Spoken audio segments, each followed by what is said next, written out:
Dear believer, have you ever stopped to consider why you believe what you believe? Have you ever thought about why you chose the religion you chose? Why do you believe in Jesus Christ as the only means to eternal salvation, and not in karma or reincarnation? Why do you believe that Allah is the one true God and Muhammad is his prophet, and not in the Four Noble Truths of the Buddha? Why do you hold to the Torah as the only revealed word of God, and not the Bhagavad Gita? Dear believer, do you ever wonder why your heaven resembles a utopian earth, and is composed of the same base elements found right here on this planet? Do you ever wonder why your deity governs within a power structure that resembles that of the specific time and place in which your holy text was written? Do you ever wonder why your God looks just like you, or the animals with whom you share the planet? Dear believer, is the faith you practice the dominant one within your culture? Do you not find it at least a little suspicious that the overwhelming majority of all religious believers adopt the religion of the society into which they were born, yet remain convinced they've lucked out or been divinely admitted into the one true faith? Does it not make you at least somewhat apprehensive that almost every person of faith chooses belief not because of its virtues, supporting evidence, moral codes, or expression of worship, but rather because it was what they were born into? Why, out of the abundance of faith choices available, does almost every believer on the planet choose the faith that's within arm's reach? Are you a Christian because you were born in America or Europe? A Muslim because you were born in Saudi Arabia or Indonesia?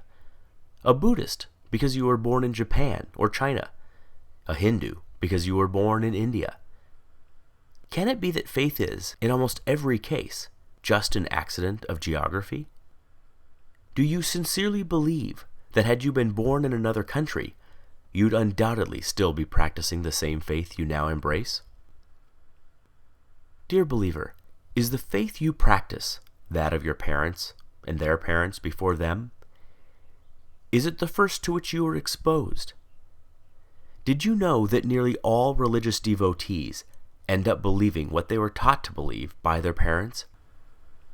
Why is it that we scoff at the idea of labeling a young person a Republican child, or a Marxist child, or a Keynesian child, understanding he or she lacks the intellectual discrimination, life experience, and wisdom to make such a complicated and nuanced decision, but we do not raise so much as an eyebrow when a youngster is referred to as a Christian child, surely a choice no less complex?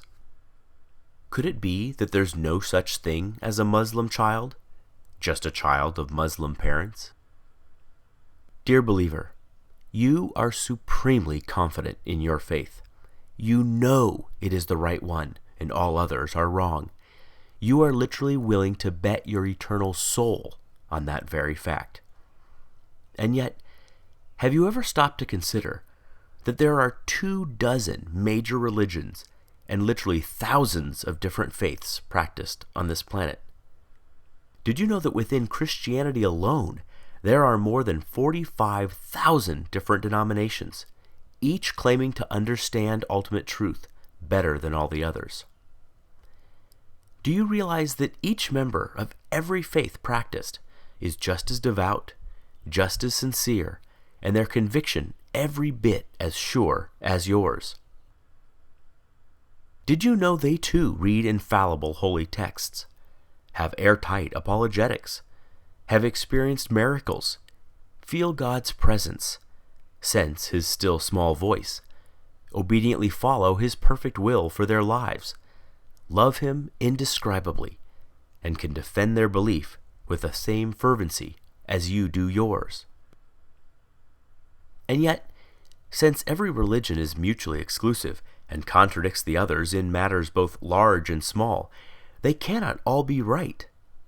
Right? You know, you just know, your faith is the exception. And yet, if every member of every faith feels just as you do, what are the odds you're right? Dear believer, I've often been told that my unbelief is a guarantee of missing out on heaven and ending up in hell. But who's heaven? Who's hell? I've often been told that I should, just to be safe, accept God. After all, what have I got to lose? But who's God? Given so many options, aren't I more likely to choose incorrectly? Might not I be better off wagering on no God rather than on the wrong God? You put it to me, what if you're wrong? But what if you're wrong? What if, rather than Jehovah, Allah is the one true God, or Shiva, or Wu-Tan, or some god on the other side of the planet you've never even heard of yet?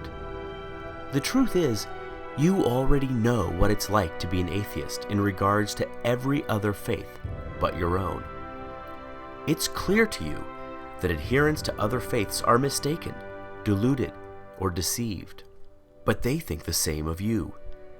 The way you view them is exactly the way they view you. Every devout Hindu has embraced his faith for the exact same reasons you have embraced yours. Yet you do not find his reasons compelling, nor do you lose sleep at night, fearing that if you die, you'll wake up in his hell. Given this, is it so hard to see why some of us just take our atheism one God further? Dear believer, I wonder if religions aren't just ancient constructs in which early humans attempted to both explain and control the chaotic world around them. Though irrational in content, their emergence certainly isn't. We do not blame our ancestors for inventing religion. There is no shame whatsoever in stumbling when you are blind, or failing to properly construct a puzzle in the dark. But we no longer live in the dark. Science is ablaze in our world and illuminates our way, dissipating shadows and exposing even the deepest of crevices. We no longer live in the cave.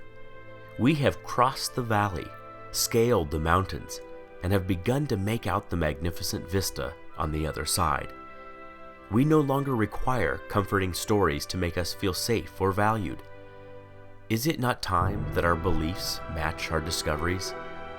Is it not time that our ideas reflect our new perspective?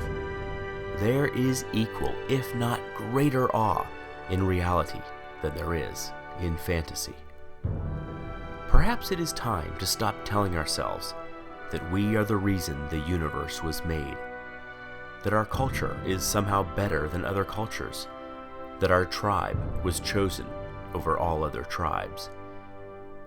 It is time to learn how the universe really is, even if that deflates our conceits, wounds our pride, humbles our point of view, and forces us to admit that we do not have all the answers.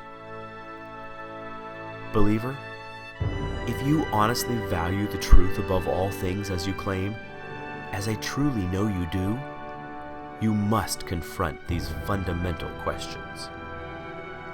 Far better, Carl Sagan said, to embrace a hard truth than a reassuring fable.